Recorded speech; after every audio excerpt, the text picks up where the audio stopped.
Morning student, मैं doctor वंदना Akodiya, government college Bundi.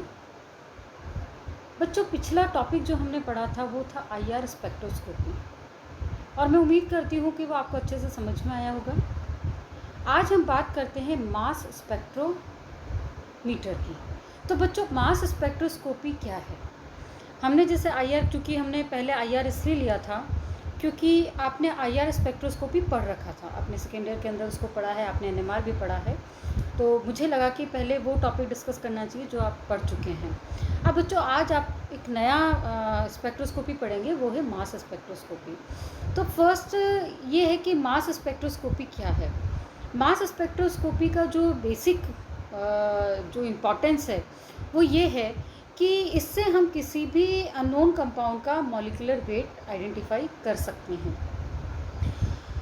किसी भी अननोन कंपाउंड का यदि हमें मॉलिक्यूलर वेट पता लग जाता है तो कई बार हमें जो हमारी रिएक्शंस है वो कंप्लीट हुई है या नहीं, क्योंकि जो हमारा स्टार्टिंग मटेरियल है और स्टार्टिंग मटेरियल की जो पीक आई है मॉलिक्यूलर वेट है, ऑब्वियसली कि जो हमारा प्रोडक्ट बना है उसका मॉलिक्यूलर वेट डिफरेंट होगा। तो इससे हमें काफ़ी अंदाज़ा लग जाता है कि जो हमने रिएक्शन लगाई है या जो हमने कंपाउंड सिंथेसाइज करने की कोशिश करी है वो कंपाउंड हमारा बना है या नहीं बना। और ऑर्गेनिक सिंथेसिस की यदि हम बात करें, सिंथेटिक वर्क की बात करें, तो हमारे लिए बहुत ज़रूरी हो जाता है कि जब भी हम कोई अननोन कंपाउंड को आइडेंटिफाई करते हैं या उसे सिंथेसाइज करते हैं तो हम उसका मास स्पेक्ट्रा ज़रूर लें। तो बच्चों, मास स्पेक्ट्रोस्कोपी में कुछ इम्पॉर्टेंट चीज़ें हैं। फर्स्ट है कि mass spectroscopy is used by organic chemist to characteristic organic molecule in two principal way, यानी कि हम किसी भी ऑर्गेनिक कंपाउंड है उसके लिए हम दो चीज़ों के लिए हम उसको काम में ले सकते हैं। फर्स्ट तो मेजरमेंट ऑफ मॉलिक्यूलर वेट, यानी कि उसमें उसका जो एग्जैक्टली मॉलिक्यूलर फार्मूला है वो हम मॉलिक्यूलर वेट से आराम से निकाल सकते हैं। तो मास स्पेक्ट्रोस्कोपी से हमें किसी भी अननोन कंपाउंड का मॉलिक्यूलर वेट पता लगता है, जिससे हम उसके मॉलिक्यूलर फार्मूले को डिटेक्ट कर लेते हैं, उसको डिटरमाइन आसानी से कर सकते हैं। दूसरा ये है कि जब हमें मास स्पेक्ट्रोस्कोपी, अब हम जब आगे पढ़ेंगे और बहुत सारे स्पेक्ट्रस में, जैसे आपको मैंने आईआर के अंदर आपसे को के साथ डिस्कस किए थे, ऐसे ही हम मास स्पेक्ट्रोस्कोपी के भी स्पेक्ट्रास देखेंगे तो वहाँ पर आप देखेंगे कि हमें अलग अलग फ्रेगमेंट्स देखने को मिलते हैं, यानी कि to indicate within a molecule the point at which it perform to fragment, यानी कि छोटे छोटे जो यूनिट्स हमारे फ्रेगमेंटेशन के अंदर हमें जो देखने को मिलती हैं उससे हम जो हमारा अननोन कंपाउंड है या जो भी हमारा ऑर्गेनिक कंपाउंड है उसका स्ट्रक्चर के बारे में हमें बहुत सारी इंफॉर्मेशंस मिल जाती हैं। यानी कि दो चीज़ें हो गई, एक तो मॉलिक्यूलर वेट पता लग गया, साथ ही जो छोटे छोटे फ्रेगमेंट्स हमें देखने को मिले हैं या हमें जो पीक्स देखने को मिल रही है मास स्पेक्ट्रोस्कोपी में, तो वो काफ़ी अंदाज़ा लगा देती है कि हमारा जो अननोन कंपाउंड है वो ब्रांच्ड है या नहीं। जब अपन एल्केन, एल्कीन, एल्काइन इन सब के स्पेक्ट्रास देखेंगे तब हमें ये सारी चीज़ें क्लियर होगी। तो हमारे पास दो पॉइंट हो गए कि एक तो हमने मॉलिक्यूलर वेट पता लग गया और छोटे छोटे फ्रेगमेंट से हमें काफ़ी अंदाज़ा लग गया कि हमारा जो अननोन कंपाउंड है वो किस तरह का है। अब बच्चों, बात आती है ionization of a molecule on electron impact, यानी कि हमारा जो मॉलिक्यूलर आयन है वो क्या है। मतलब स्पेक्ट्रोस्कोपी में, मास स्पेक्ट्रोस्कोपी में क्या होता है, मास स्पेक्ट्रोस्कोपी में हम सबसे पहले न्यूट्रल सैंपल लेते हैं।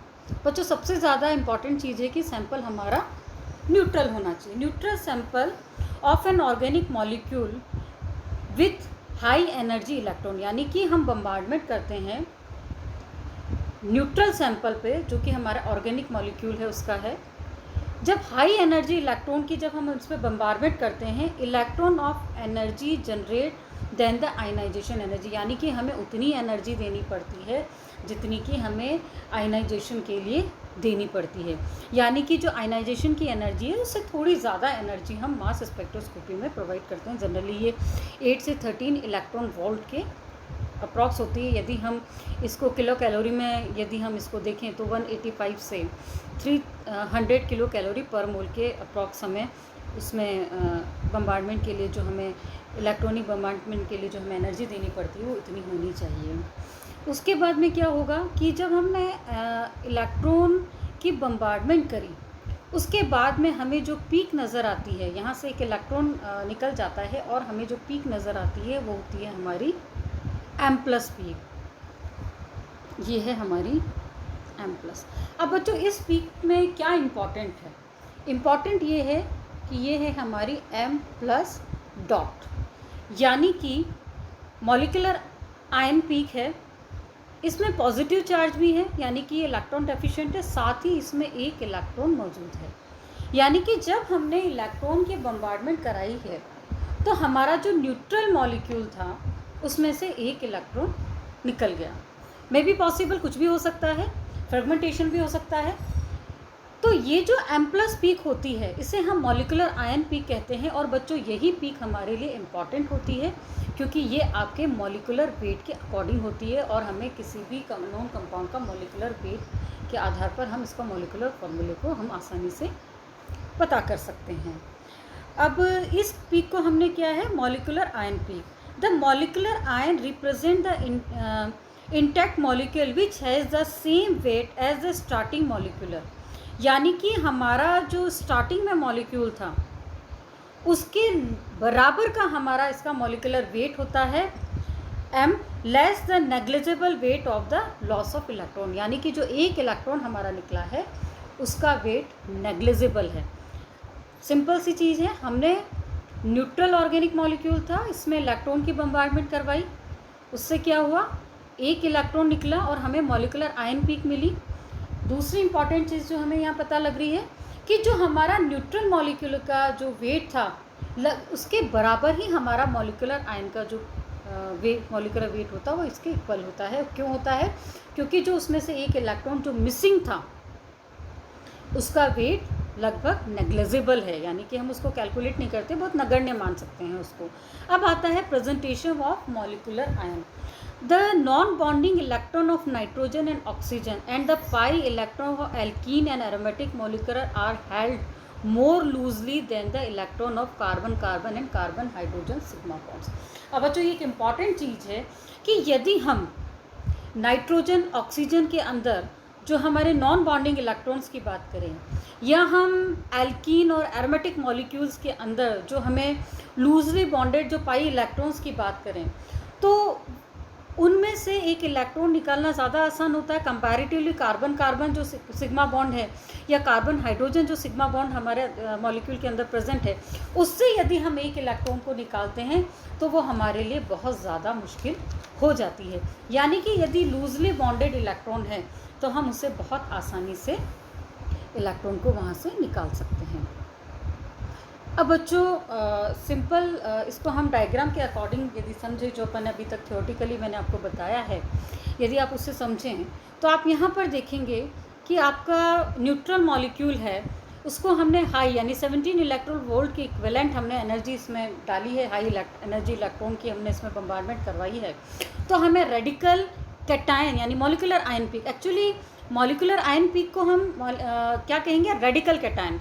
रेडिकल डॉट है, साथ में कैटायन क्योंकि उस पर पॉजिटिव चार्ज है तो वो निकलता है, साथ ही यहाँ पर 2 इलेक्ट्रॉन है। तो the ion incoming electron and the ejected electron, यानी कि यहाँ पे 2 जो इलेक्ट्रॉन है, 2 आया कहाँ से आया है, एक तो जो इलेक्ट्रॉन जिसकी हमने बम्बार्डमेंट कराई है वो है, दूसरा हमारा जो न्यूट्रल मॉलिक्यूल है उसमें से जो एक इलेक्ट्रॉन बाहर निकला है वो है। Ionization of molecule on electron impact. अब बच्चों सिंपल से कुछ एग्जांपल्स अपन लेते हैं। इसमें सबसे पहले आप यहाँ पर नीचे देखिए कि फर्स्ट एग्जांपल हमारे पास में अल्कोहल का है। फर्स्ट एग्जांपल आप अल्कोहल का देखिए, मिथेनॉल है। मिथेनॉल पर हमने इलेक्ट्रॉन की बम्बार्डमेंट करवाई है। आप यहाँ देखेंगे 2 इलेक्ट्रॉन्स यहाँ पर निकल गए। अब यहाँ देखिए CH3 रेडिकल और पॉजिटिव, यानी कि इसका मॉलिक्यूलर वेट और इसका मॉलिक्यूलर वेट इक्विवेलेंट हो गया। यानी कि हमारी जो मॉलिक्यूलर आयन पीक है जो अपन अभी बात कर रहे थे कि जो मॉलिक्यूलर वेट है दोनों का लगभग बराबर क्योंकि हमारा जो इलेक्ट्रॉन मिसिंग है उसका जो वेट है वो नगण्य होता है। इसी तरह से आप डबल बॉन्ड का केस देखिए कि यदि हम एथीन की बात करें तो एथीन के केस में क्या हुआ, यहाँ पर पाई इलेक्ट्रॉन पर यहाँ देखिए कि आपको यहाँ पर पॉजिटिव और ये आपको ये पॉजिटिव चार्ज और ये आपको फ्री रेडिकल दिखाई दिया और यहाँ पर आपके 2 इलेक्ट्रॉन यहाँ से मिसिंग है। इसी तरह से यदि हम बेंजीन की बात करें तो बेंजीन में जब हम इलेक्ट्रॉन की बम्बार्डमेंट करा रहे हैं तो हमारे को जो बेंजीन के केस में हम इस तरह से ब्रैकेट के अंदर लेंगे और यहाँ पर द रेसिड्यू रेडिकल कैटायन या M+ मॉलिक्यूलर आयन पीक है उसको हम इस तरह से दिखाएंगे।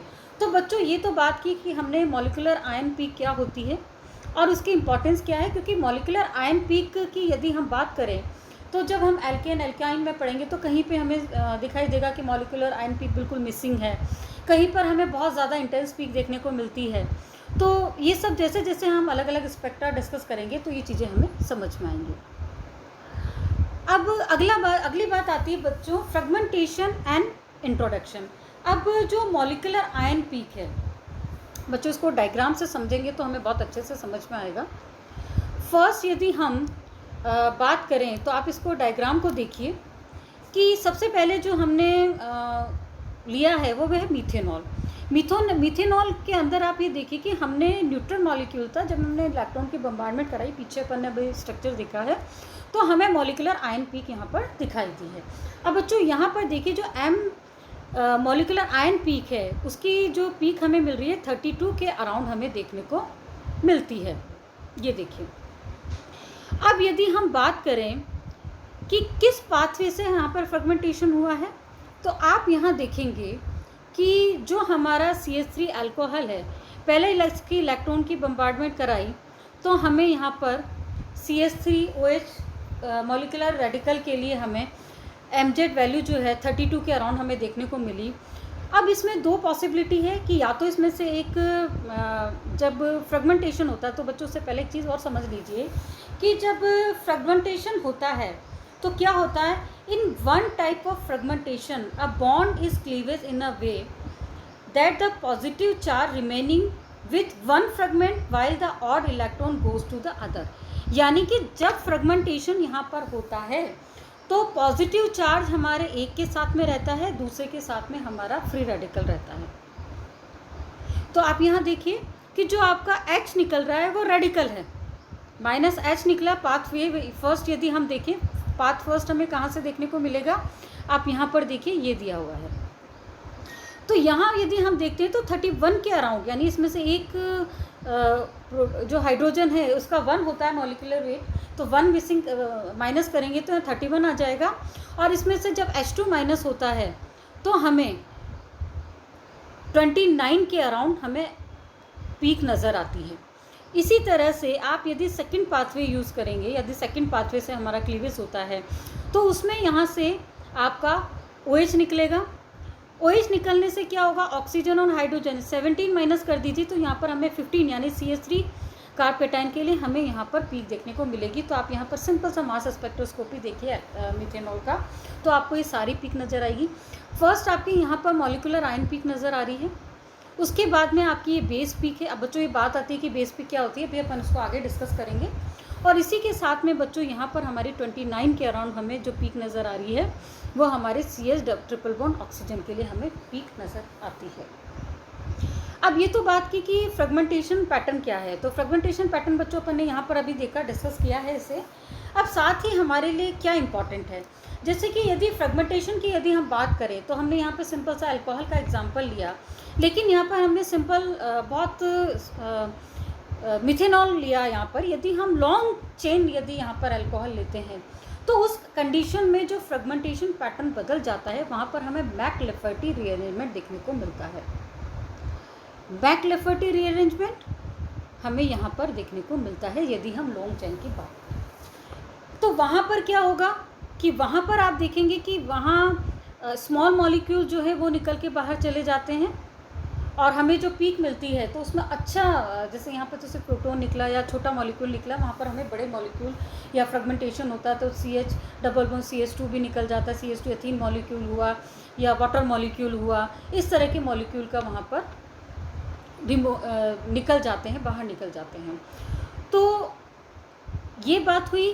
सेकंड पॉइंट है कि यदि हम देखें कि कौन सी पीक हमें दिखाई देगी, हमें पीक वही हमारा मास स्पेक्ट्रोफोटोमीटर में ऑब्जर्व की जाएगी जिसमें या तो फ्री रेडिकल है या चार्ज है। यानी यदि न्यूट्रल मॉलिक्यूल है, सपोज करो यदि रेडिकल प्रोड्यूस हो रहा है लेकिन यदि CH3 है और न्यूट्रल मॉलिक्यूल जैसे कि यहाँ पर आप देखिए CH2 है, CH double bond do not appear in the spectrum, only the cation are detected, यानी कि यदि कैटायन है तो ही हमें मास स्पेक्ट्रोस्कोपी में पीक नज़र आएगी, लेकिन यदि न्यूट्रल मॉलिक्यूल उसमें से मिसिंग हुआ है या न्यूट्रल मॉलिक्यूल है तो उसके लिए हमें किसी भी तरह का एब्जॉर्प्शन यहाँ पर देखने को नहीं मिलता है। अब अगला आता है the C single bond C bond attach to a functionality are described in order to alpha bond, beta bond etcetera and so there cleavage और alpha cleavage and beta cleavage. Generally जब हम फ्रेगमेंटेशन देखेंगे, अभी जब एक एक करके हम alkane, alkene, alkyne, alcohol, ether, इन सब में जब हम फ्रेगमेंटेशन पैटर्न देखेंगे तो हम इस चीज़ को ध्यान में रखेंगे कि जहाँ से फ्रेगमेंट हो रहा है उसमें अल्फ़ा, बीटा, गामा, इस तरह से हम बॉन्ड को लिखेंगे और साथ ही हमको ये कहेंगे कि इसमें अल्फ़ा क्लीवेज हुआ है। यदि हमें लॉन्ग चेन, यदि हमें फ्रेगमेंटेशन देखना है तो यहाँ अल्फ़ा क्लीवेज है, यहाँ पे बीटा क्लीवेज है। इस तरह से हम हर मॉलिक्यूल के क्लीवेज को डिस्कस करेंगे। अब अगला आता है molecular weight of organic compound, the molecular ion and intensity. अब बच्चों मैंने पीछे बात की थी आपसे बेस पीक की। अब बेस पीक क्या होती, हमने अभी स्पेक्ट्रा देखा, उसमें देखा था कि बेस पीक है। अब बेस पीक क्या है? अब यदि हम मॉलिक्यूलर वेट किसी भी मॉलिक्यूल का देखें तो हमारे लिए इम्पॉर्टेंट होता है कि बेस पीक क्या है। जो सबसे ज़्यादा स्टेबल कार्ब कैटायन बना है या जो सबसे ज़्यादा स्टेबल रेडिकल बनता है उसकी जो पीक होती है उसकी इंटेंसिटी सबसे ज़्यादा होती है। और जितने भी कंपाउंड्स, ऑर्गेनिक कंपाउंड हम जब आगे डिस्कस करेंगे, एक एक कंपाउंड डिस्कस करेंगे किस तरह से फ्रेगमेंटेशन पैटर्न है। यदि हम एल्कीन की बात करेंगे, यदि हम बेंजीन की बात करें, एरोमेटिक कंपाउंड्स की बात करें, यदि हम अल्कोहल की बात करें, तो हमें ये अंदाज़ा लग जाएगा कि जो बेस पीक है उससे हम अंदाज़ा लगा लेते हैं कि जो हमारा कंपाउंड है उसमें किस तरह का है, हाइड्रोकार्बन है या अल्कोहल है या ईथर है। तो वो बेस पीक भी हमें काफ़ी अंदाज़ा दे देती है कि हमारा जो मॉलिक्यूल है वो किस तरह का है। तो ईच पॉजिटिव आयन फॉर्म इधर डायरेक्ट और by fragmentation of the original molecule has a unique mass upon charge ratio called Mz ratio. यदि हम ग्राफ पेपर पे जो कैलकुलेट करते हैं तो हम एमजेड के बीच में ग्राफ प्लॉट कर रहे हैं। अब क्या हो रहा है, the molecular weight of A compound is drive from the mass spectrum of A compound. हमने अभी भी कहा है कि जो हमारा मॉलिक्यूलर वेट है वो कहाँ से हम ड्राइव कर रहे हैं, मास स्पेक्ट्रम के कर रहे हैं। All the molecular ion form by the initial electron ionization usually undergo extensive fragmentation, but the mz value of an ion is of course the molecular weight of compound। ये हमारे किसी भी molecular की compound की molecular होती है। अब बच्चों ये जो मॉलिक्यूलर आयन पीक हमें जो mz वैल्यू से हमें जो देखने को मिल रही है, मैंने पीछे भी आपको बताया है कि कई जगह ये पीक हमें बेस पीक के रूप में नज़र आती है, कुछ के अंदर हमें बहुत मुश्किल से हमारी मॉलिक्यूलर आयन पीक हमें देखने को मिलती है। ये डिपेंड करता है कि हमारा जो फ्रेगमेंटेशन पैटर्न है वो किस तरह का होता है। अब बच्चों यदि हम एरोमेटिक हाइड्रोकार्बन्स की बात करें, यदि हम एरोमेटिक आयोडाइड बम्बार्ड करें तो हम यहाँ पर देखेंगे कि तो जो हमें जो मॉलिक्यूलर आयन पीक है वो हमें वीक, यहाँ पर देखिए टेबल के अंदर देखिए आप, जो एरोमेटिक पीक है बम्बार्डमेंट कराने पर हमें एलिफेटिक है, अल्कोहल से, अमीन है, नाइट्राइल है, इसमें हमें ये पीक देखने को नहीं मिलती है। लेकिन यदि हम मीडियम बात करें तो एरोमेटिक आयोडाइड्स या ब्रोमाइड्स हैं, वहाँ पर हमें जो मॉलिक्यूलर आयन पीक है वो काफ़ी मीडियम स्ट्रेंथ की दिखाई देती है। वहीं यदि हम एरोमेटिक हाइड्रोकार्बन्स की बात करें तो हमें स्ट्रॉन्ग पीक यहाँ पर देखने को मिलती है।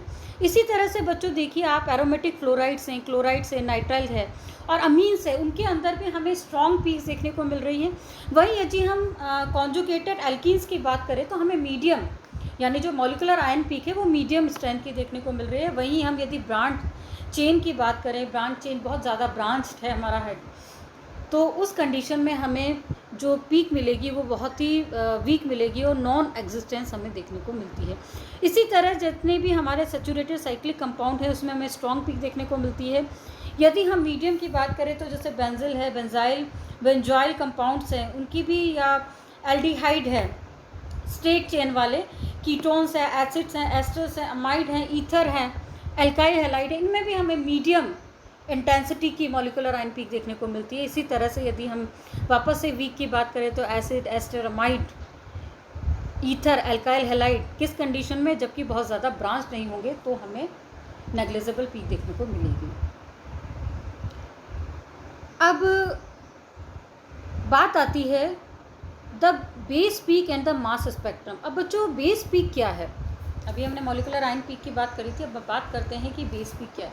The graphical representation of the mass spectrum of a compound is constructed by plotting mass upon charge ratio, various relative abundance or percentage of base peak, where the base peak is the most intense peak in spectrum। मैंने अभी आपको यही कहा था कि जो हमारी base peak होती है उसकी इंटेंसिटी सबसे ज़्यादा होती है, और यदि अपन उसकी जो इंटेंसिटी देखें वो जनरली हमें 100% देखने को मिलती है। और किसी भी मॉलिक्यूल का स्पेक्ट्रा यदि डिस्कस करें तो बच्चों यहाँ पर आप देखिए नीचे एग्जांपल दिया गया। अभी पीछे अपन ने जो मिथेनॉल का स्पेक्ट्रा जो अपन ने डिस्कस किया था, तो उस मिथेनॉल के स्पेक्ट्रा में हमें बेस पीक नज़र आई थी। तो बेस पीक भी हमें बहुत अच्छे से इंडिकेट होती है, 100% उसकी अबेंडेंस होती है, और उसी के आधार पर हमारा पूरा जो मास स्पेक्ट्रोस्कोपी के अंदर हमारा जो स्पेक्ट्रा होता है उसको प्लॉट किया जाता है। तो बच्चों आज हमने बेसिक इंफॉर्मेशन ली है कि मास स्पेक्ट्रोस्कोपी क्या है, इसकी बेसिक इन्फॉर्मेशन हमें क्या क्या किसी ऑर्गेनिक कंपाउंड की मास स्पेक्ट्रोस्कोपी के अंदर मिल सकती है। साथ ही हमने मॉलिक्यूलर आयन पीक के बारे में, फ्रेगमेंटेशन का थोड़ा सा इम्पोर्टेंस जो है कि बेस पीक क्या होती है, मॉलिक्यूलर आयन क्या है, इस सब के बारे में पढ़ा। बच्चों अगले वीडियो में हम एक ही कंपाउंड लेंगे, एल्कीन हुआ, एल्काइन हुआ, हाइड्रोकार्बन्स जितने भी हैं, इन सब को डिस्कस करेंगे और इनमें देखेंगे कि किस तरह से फ्रेगमेंटेशन पैटर्न हमें कंपाउंड्स के अंदर देखने को मिलता है, और कहाँ कहाँ पर हमें पीक्स जो इनकी बेस पीक है वो कहाँ देखने को मिलेगी, और किन के अंदर हमें, अभी हमने पीछे डिस्कस किया था कि मॉलिक्यूलर आयन पीक हमें कहाँ देखने को मिल रही है, किस में हमें नेग्लिजिबल मिलेगी, किस में हमें स्ट्रॉन्ग मिलेगी। तो उनको जब हम स्पेक्ट्रा देखेंगे तो उसके आधार पर हम उसको ज़्यादा आसानी से समझ पाएंगे। तो मैं उम्मीद करती हूँ कि आपको जो बेसिक इन्फॉर्मेशन मास स्पेक्ट्रोस्कोपी के लिए रिक्वायर्ड थी वो काफ़ी आप उसको समझ पाए होंगे। तो अगले वीडियो में हम एक एक करके हाइड्रोकार्बन्स के बारे में डिस्कस करेंगे। धन्यवाद।